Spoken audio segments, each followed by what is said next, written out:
आग लगा था फेयर माउंट होटल में जी। 6 घंटे तक सारी फ्लाइटें रोक दी गई थी और वो लैंडिंग के नीचे ही फायर हुआ था। मेरे पास वीडियो है और उसमें आपको हा मग त्यांचं लाल दिवा सुरू व्हायचं. तुमच्याच लाल दिव्यावर लक्ष आहे, त्यांच्यावर नाहीये.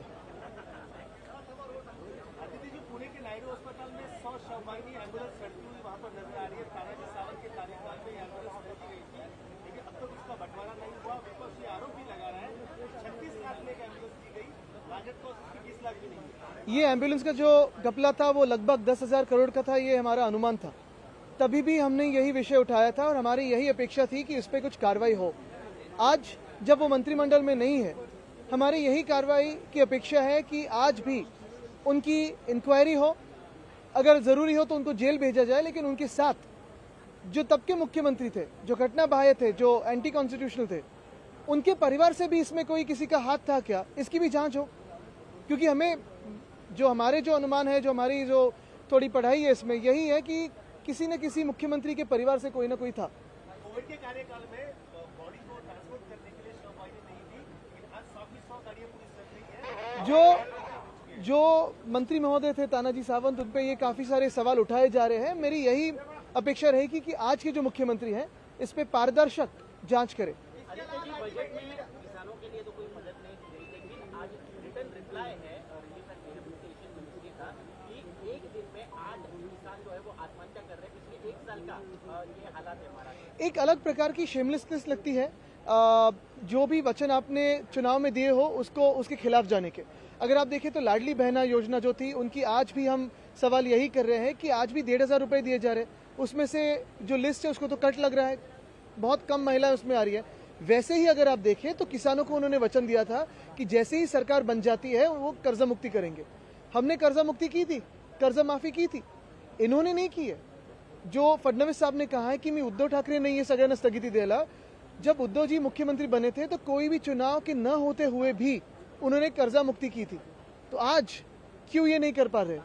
अगर आप देखें तो डावोस में इतने सारे एमओयूज किए हैं, ऐसे तो लगता है कि हमारे राज्य में बहुत सारा पैसा तो आया है. अगर इतना सारा पैसा आया है तो कीजिए कर्जा मुक्ति. लाडली बहना को लेकर मायावती के नेता कहते हैं रामचंद्र कदम की एक लाडली योजना बंद हो जाएगी, 10 हम नए शुरू करते हैं. क्या इसका सोचा जाए ये बंद होने की कगार पे? ये क्या है, कभी कभी बाम ज्यादा लगाने के असर होते हैं. ज्यादा ध्यान न दे उन पे. सर्वाधिक निधी पुणे जिल्ह्याला देण्यात आलेला आहे, इतर जिल्ह्यांना कधी देण्यात आलेला आहे? आता ते निधी कुठच्या पक्षाला जास्ती मिळाला आहे, कुठच्या जिल्ह्याला जास्ती मिळाला आहे, मला वाटतं त्याच्यावरही बोलण्याच्या ऐवजी मी पुन्हा एकदा सांगतो, सरकारची कातडी एवढी जाड आहे, एक वेगळा निर्लज्जपणा लागतो सरकारमध्ये की जे 2 प्रमुख वचनं आहेत तुम्ही दिलेली, लाडकी बहीण आणि कर्जमुक्ती. आता आपल्याला आठवत असेल, लाडकी बहीण मी जेव्हा बजेट सादर होतं, अर्थसंकल्प सादर होणार होता त्याच्या आधी बोललो होतो की दिल्लीच्या बहिणी आणि महाराष्ट्राच्या बहिणींमध्ये फरक काय, एकीकडे 2500 एकीकडे 2100, पण 2100 पण नाही 1,500 रुपयेच देत जातात आणि तेही त्या लिस्टला आता कपात लागते, कट लागतं. बघतो आपण महिला कमी कमी होत चालल्या त्याच्यातल्या. मुख्य गोष्ट हीच आहे, आपण भाजप असेल, राष्ट्रवादी काँग्रेस फुटलेला गट असेल किंवा गद्दार गट असेल, या तिघांचा जो वचननामा होता, जो जाहीरनामा होता, आता देखील आमदार वरुण सरदेसाई यांनी त्यांच्या बजेटमधल्या भाषणात सांगितलं 10 प्रमुख वचनं घ्या, एक सुद्धा त्या 10 मधून प्रमुख वचन पाळलं गेलं नाहीये.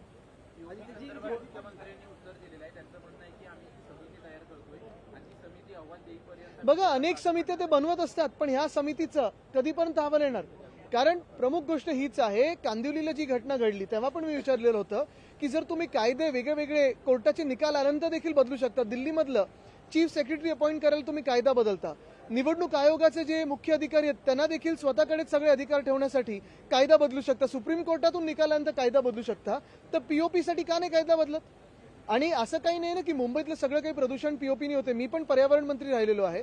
मुंबईतलं प्रदूषण आज आपण पाहतोय, थर्मल पॉवर प्लांट असेल, इतर खूप गोष्टींमधून होते. हे आरेतली जंगल जे कापतायत, झाडं कापतायत, त्यांचे जे बिल्डर आणि कॉन्ट्रॅक्टर सगळे आवडते लाडके कॉन्ट्रॅक्टर जे प्रदूषण करतात त्याच्यामुळे होतं.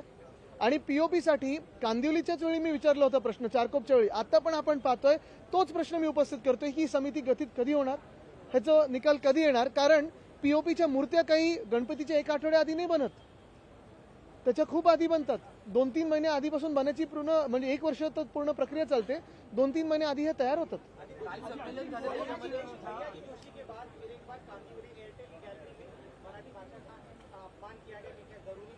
मुझे लगता है वहाँ हमारे अखिल चित्रे जाके आए, उस पर एफआईआर भी हुई है.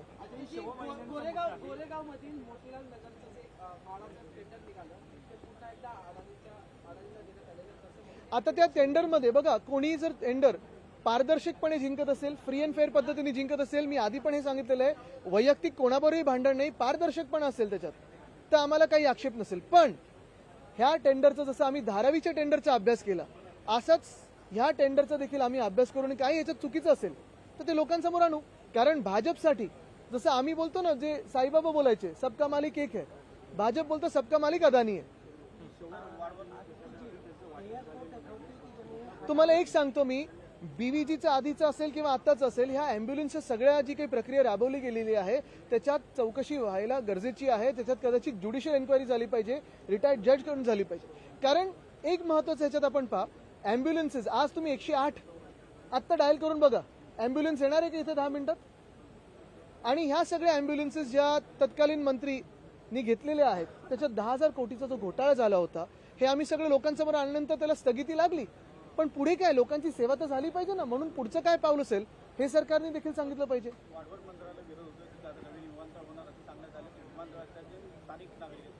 मला वाटतं स्थानिक नागरिकांनी एक साधारणपणे त्याच्यात निकाल त्यांनी देणं गरजेचं आहे. स्थानिकांच्या सोबत आम्ही सगळे सदैव राहिलेलो आहे.